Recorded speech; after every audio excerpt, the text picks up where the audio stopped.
So I think we're ready to get started here.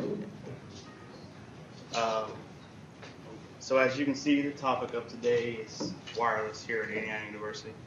Um, it's going to be kind of a basic and brief overview because basically you can pretty much talk about wireless for about 8 hours or longer, trying to explain every single thing that we do to get as many clients on as many access points as we have.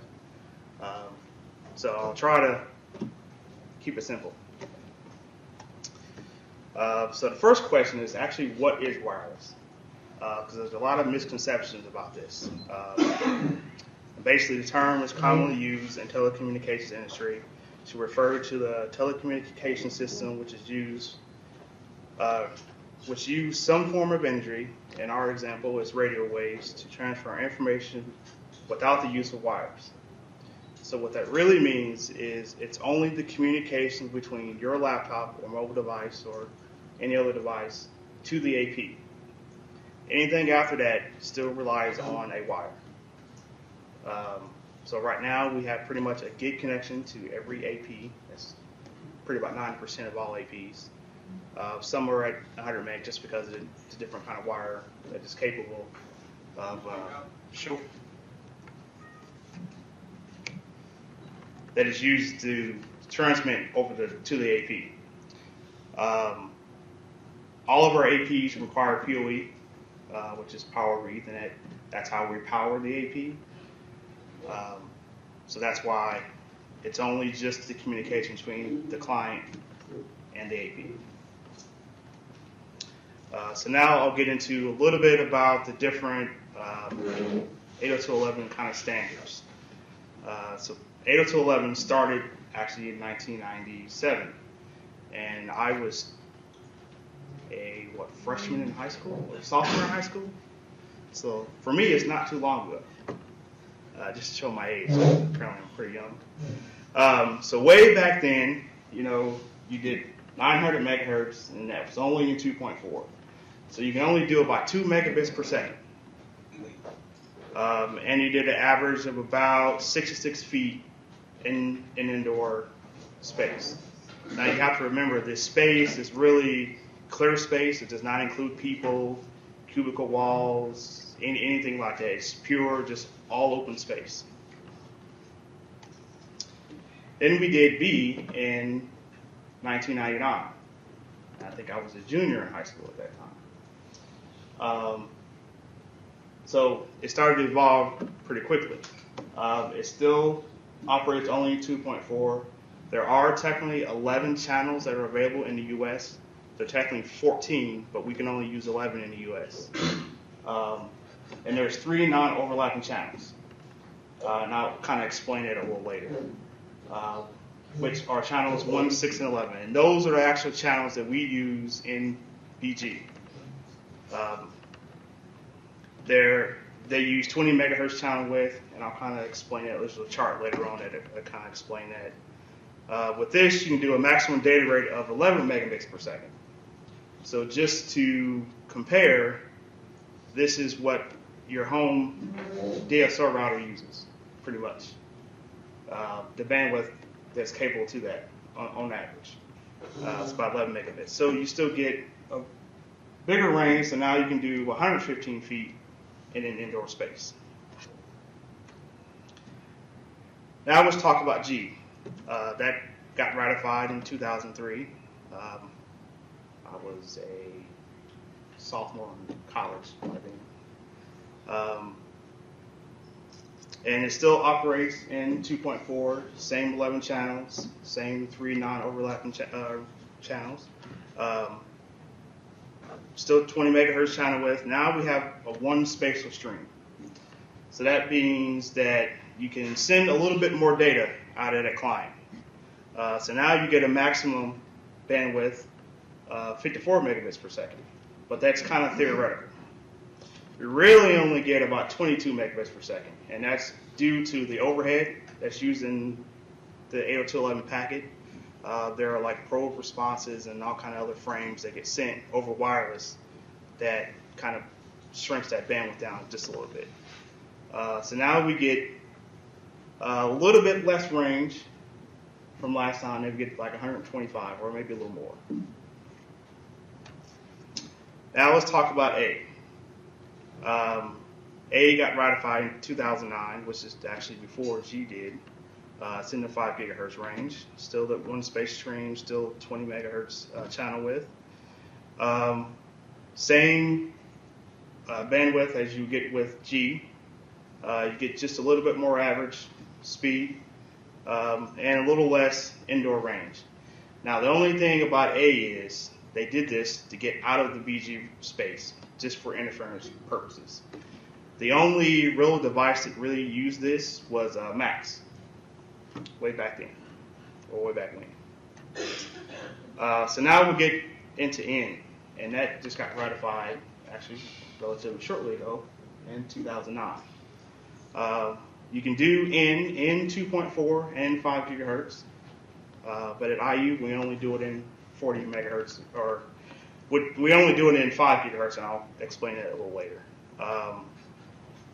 We can do it in 20 megahertz and 40 channel width. Now you have more spatial streams. So now your device has more antennas to send more data out of. We get DFS channel support. These are more of the special radar channels that are mostly used by airports and different kind of radar sensors that are around. The key thing about this, we do get more channels, but it's only if there's nothing in that DFS space at that particular time. If the AP would sense something in that space, we have 10 milliseconds to get off that channel before we start violating FCC laws. So it's plus or minus some stuff. Now we get way more data rates. So the X is basically refers to the spatial streams. And if you ever see like a client, if you look at the wireless specs, it'll say like 2x3 or 3x3. That refers to the spatial streams. So meaning you can either send on 2 radios and receive on 3, or vice versa, depending on so the first part of the X is the send or transmit, and then the second part is receive. So most iPhones, they do 1x1 spatial streams. As you know, the new iPad Air does 2x2. So basically you can send on 2 radios and receive on 2 radios. Most newer laptops are 3x3 spatial streams, so they can send and receive on 3 of their antennas. There is a 4th one, but we don't really talk about it too much. It's not really used for data. Now we get a bigger range, so now we can do approximately 230 feet in an indoor space. And now we'll get into what I was talking about, the non-overlapping channels. So as you can see in this, the first channel, it's a little more blacker, I hope you can, or bolder I should say, than all the other channels. When we see interference on these channels, as you can see, if you bring up like a Bluetooth device that is on channel 2, as you can see by the little kind of half circle there, it actually interferes with channels 1 and 4, or 1 and 6 to a certain extent. More in channel 1, but less in channel 6, but it actually interferes in both. So that's why we don't like Rogue devices, we don't like Bluetooth devices, we don't like microwaves, all those kind of things. They actually will affect the entire or parts of those channels. So let's just say you're close to an AP that's in channel 1 and somebody turns on a microwave. Well, you can actually get kicked off that AP at that particular time as soon as that microwave turns on and it turns off. So that's what we mean by interference and affecting those kind of channels. In 5 gigahertz, we don't really have that problem. There's not a lot of devices that interfere with 5 gigahertz. However, there is, it doesn't actually propagate as well in high dense areas, or in a lot of, I guess, areas that have like furniture cubicle walls, glass, things like that. It doesn't actually go through those materials as well. And we have actually more channels. So now we have 8. So we actually use 20 megahertz channels just because we are a very, very dense environment. So we can actually put 8 APs in one given area without interfering with each other. And when you start bonding these channels, and that's basically what it means when it does the 40 megahertz channels, you are basically bonding 2 adjacent channels into one. So now you start to decrease the number of channels you have available to you. So if we put 40 megahertz channels in on every AP, and then in one given space, we can only put in 4 APs. So now you're decreasing the number of clients in a given area, and also the number of clients you can actually accept on an AP. And actually, in this case, 80 and 160 megahertz, those have to do with AC, and that's a whole new discussion. So now we're getting to like the main differences between 2.4 and 5 gigahertz. 2.4, like I said before, operates in BGN. At IU, we don't use N in 2.4 because we'd have to bond those 20 megahertz channels again. So in 2.4, we're talking about bonding 1 and 6 together, and so that only leaves you 2 channels, which is actually not very good. So then now all those iPhones out there can't actually get on to a lot of APs. We actually call this the dirty band because pretty much everything interferes with 2.4. Light fixtures, I mean, we can pretty much go down the list, and it's pretty bad. And actually, you get less bandwidth. In 5 gigahertz, it operates with AN. It has less interference, and you can actually get more bandwidth out of it. So we would actually like to see more devices in 5 gigahertz as much as possible, just so we can get those clients on and off the network as fast as possible so they can get as much data as they need and go on about their business. Challenges we actually face here at IU. Biggest challenge is clients.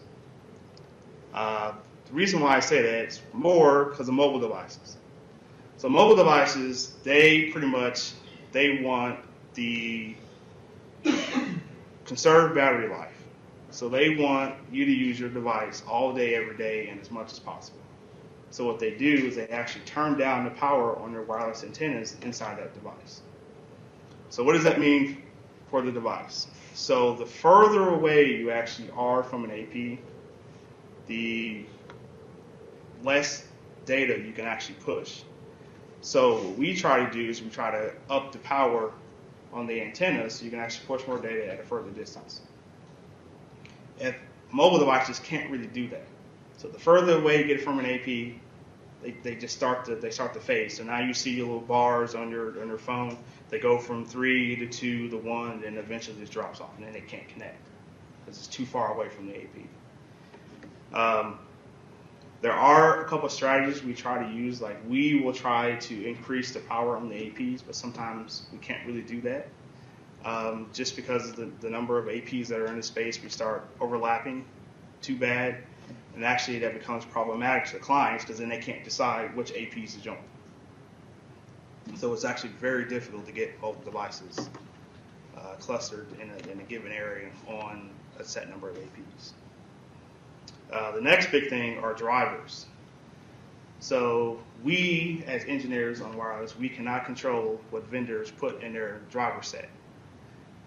We would love to. I would love to tell Windows to say, hey, on your RT machines, please prefer 5 gigahertz instead of 2.4, or do this or do that. We can't really do that. It depends on what they see fit for their device. Like I was saying before, clients don't always make the right decision in associating to the correct AP. Macs are big problems with this, so they're sticky clients. So what they will do is the first AP they see in a given area, they will stay with that AP no matter what. So you can pretty much go 80 feet away, and if it can still see or hear that AP, it will try to join that AP. They do not like to move or roam to APs. And the other problem is a lot of devices like to associate to 2.4 instead of 5 gigahertz. We try to help that out with band steering. So what we do is we will deny the 2.4 probe first to try to help the client go to 5. But if we do that too much, then the client won't join at all. So that can actually be a problem. So we will deny the first 2 probes. The third probe, we have to let it associate to that particular band. The next big thing is IP space. So in the past, we would do a group or a VLAN per group of buildings. That actually became very inefficient. So let's say building X, on day 1, they had an average of 250 clients in there. Then let's say day 2, they decided to hold a conference and invite 500 new people into that room or to that space. We have to have enough IP space so all those clients can get on at one time. Now, after the conference is over, do we take back that IP space or do we leave it there? Because we don't know the next time they're going to hold this conference. So then we have IP space that's uneven all over the place, and that's very, inefficient for IP ranges for us. So what we deployed is called VLAN pooling. So now what we do, we have a large number of VLANs at the core, and no matter what building needs what, those VLANs are available to them to use whenever they like. We actually have IPv4 and v6 on wires. And just to give you a kind of stat, at IUB we have 31/22s. So that's over 30,000 IPs available on IU Secure. And at Indy we have 21/23s. So that's over 10,000 IPs available to be used on IU Secure at any given moment. So now we'll talk about some stats. Hopefully you guys can see that. If you can see, at IUPUI, our number 1 device type are iOS devices. We have over 12,000 unique sessions that are from iOS devices themselves. The next one are Androids, then Mac, and then Windows. So as you can see, our Windows devices are slowly dwindling. And then we actually have 24 different device types that actually connect to wireless. Most of them are mobile devices, gaming devices. We've got Kindles, all that good stuff. So just give you some stats per SSID. As you can see, at IUPUI, IU Secure and AT&T Wi-Fi are at pretty much neck and neck. Most of that is due because we're still kind of the stereotype of a commuter campus. So. Plus, we're around urban buildings, so we're suspecting that we have still a lot of people connecting to our AT&T Wi-Fi that are not actually IU people. There's no way to really stop that. It's just kind of downside to being one giant hotspot for AT&T Wi-Fi. And then we have all the other SSIDs. And as you can see, we actually have over 30,000 unique sessions from clients at any given day. And this is pretty much all day or from every day since we installed the new system. And actually, that's a lot of clients connecting to wireless. We have over 1,500 unique APs. The average session rate is about 22 minutes. So what that kind of tells us is what most people are doing is before they go to class, they open up their laptop or the mobile device, they check their email, they check Facebook, they check Twitter, they check their class schedule, their homework, and then they close it. So what does that mean for us? So another thing for IP consumption is we have to lower the DSP lease time to around 20 minutes. And that way we're not using IPs for hours that don't need to be used.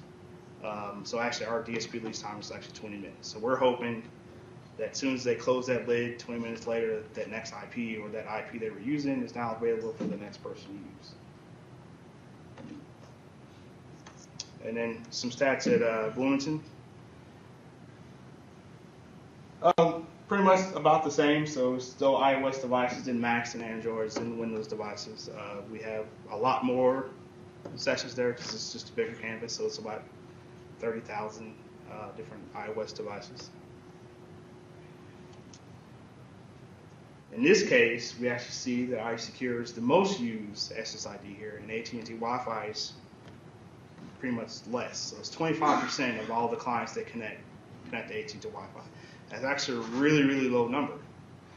So that tells us that most people at IUB, since they're pretty much all IU people, they're using iSecure like they're supposed to be. So that's a pretty good thing. Then as you can see, DeviceNet's the next one. So that's our gaming device SSID. So we know it's actually getting used. So we want to know that if we deploy a new SSID, that it's actually getting used for the purpose that we deploy it for. And as you can see, we have over 65,000 unique clients. That's an awful lot of clients that connect in a given day. Awful lot. And the same thing, we have a 24-minute, average lease or average session time. So they're pretty much doing the same thing here as they do up in Indy. So it's pretty good stats to have. And I'll leave you with this random quote. Technology is ruled by two types of people: those who manage what they do not understand, and those who understand what they do not manage. And that's kind of wireless. So now I'll open up for questions if anybody has any. Sure. Could you explain the difference between 2.4N and 5 gigahertz N? 2.4N is when you bond two adjacent 2.4 channels together, and 2.4N is still doing the same thing, but you're only doing it in that 40 megahertz range, so you're actually getting a lot more bandwidth out of those clients if you do that. So explain the question.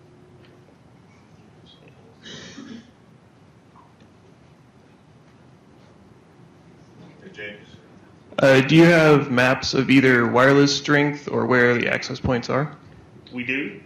Unfortunately, we cannot give that out to the public just because they actually give detailed information on specific client locations. We consider that kind of sensitive information to the public. So let's just say we gave a map of every client that connected to any given floor in a given building. Then somebody decided to track down that person for any given reason. Now IU would be liable for anything that would happen if something bad would happen to that person that got tracked down for on IU related purposes. Yes. But yes, we do have maps that tell us what client is connected where, what AP, and what the relative signal strength is to that AP. So where are you at with AC? I know you said we're going to look over that, but... So AC is quite a bit a ways away.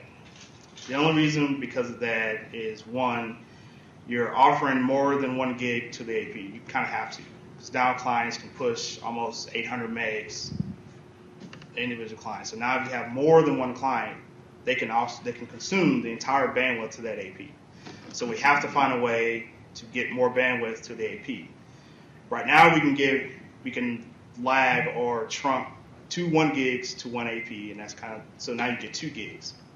And that helps out a whole lot, but now you have to run a second wire to every AP. You got to make sure there's enough power for PoE at the switch. So now we're consuming more data ports on that switch, and it basically comes down to money. Who's gonna, or do we have enough funds available to upgrade, like I said, 4,500 connections to every AP to run a dual connection? That's an awful lot of money to do that.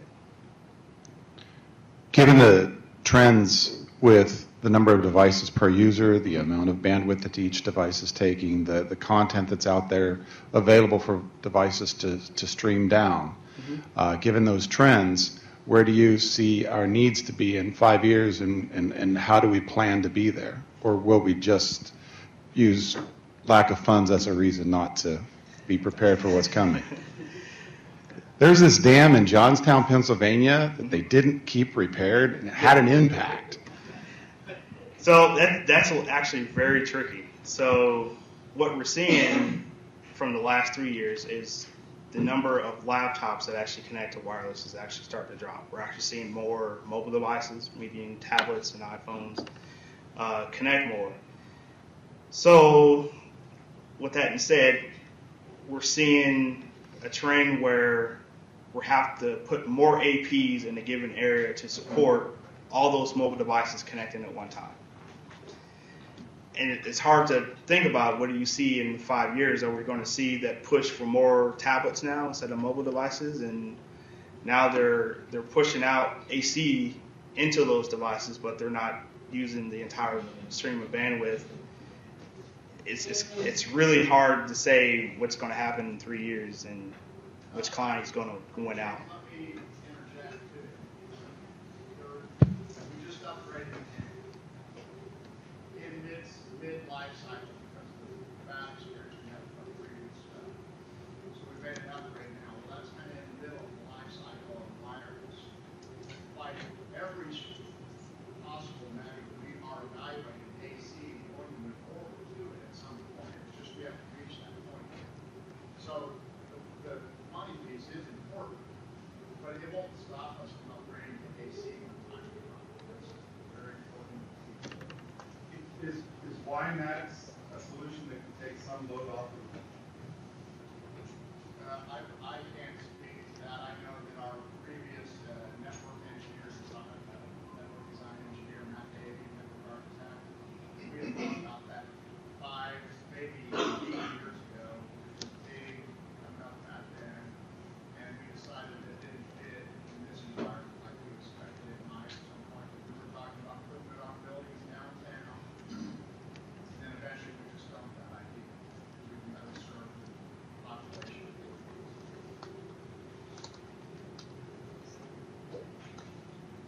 Hey, James. Is that sure? Oh, are we finished? No. I have a question. Sure. What's the state of multicast for streaming services? So multicast is actually bad for wireless to a certain extent. The only reason why is that every device has to respond to that multicaster to a certain extent. The other problem is with the large number of VLANs we actually have using in Secure, we have to find a way to replicate that data across all of the VLANs.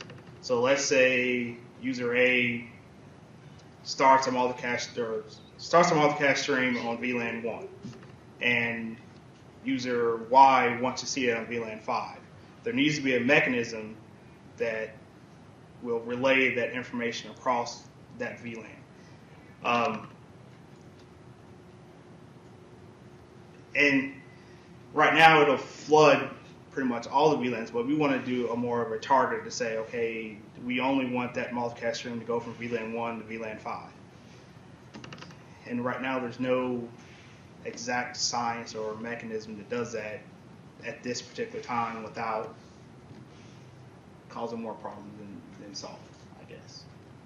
But there are some that are coming. We're testing them. And So we need better vendor features. yes, better vendor features. They are coming. It's just slow. So IGMP likes. yes. James, in terms of orientation of the access points, either wall mount or ceiling mount, what difference is there really in the radiation pattern and coverage? That actually does make a difference. So actually these particular APs are designed to be ceiling mounted just because the way the antennas are designed, you put them on the ceiling and it kind of does like a cone kind of thing. We can also wall mount these if we want to project them in a particular area. So that's kind of like how these are projected. The ones here are pointing out towards the middle, the ones in the back are pointing out towards the sides. So it really just depends on what the space is offering us and what we can do with that space to put in APs. In Bloomington, I would probably say a lot more of the APs are wall mounted just because of the way the space is. In Indy, they're a lot more ceiling mounted. But we are moving to ceiling mounted in the future, so that is coming. The reason I'm asking, I'm with School of Optometry, and we have doctors that also work in the Student Health Center. And when they work in the Student Health Center, their computers seem to stay better connected to wireless. And I noticed when I walked around the Student Health Center, their APs are all ceiling mounted. Over at the clinic on Atwater, ours are all wall mounted. And I didn't know if that was just cause and effect or coincidence, that the mounting would make a difference. It could be. We can talk afterwards about that in more detail and come out, look at the space and see what's actually going on there.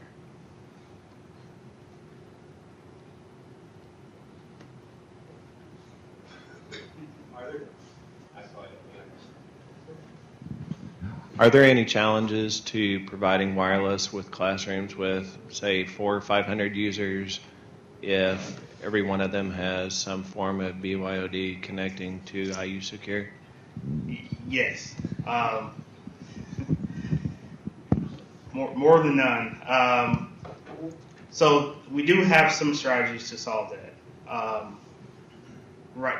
The first strategy is we use 20 megahertz channels so we can get more APs into that space. The second thing is we can turn on load balancing between the APs. And what that will do is it will stop one AP from basically having all the clients connect to it at all, or connect to them at one given time. We can actually spread the load out to the other APs. The second strategy is actually disabling 2.4 on a lot of those radios and only using 5 gigahertz. The only problem with that is since they're all mobile devices and only about 20% of mobile devices are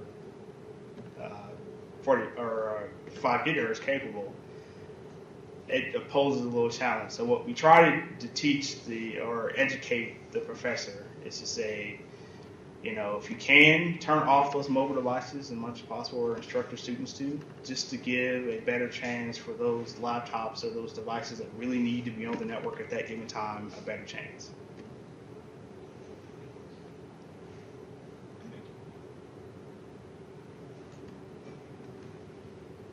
All right, so I think we're out of time, and I want to thank you for attending. Have a nice day.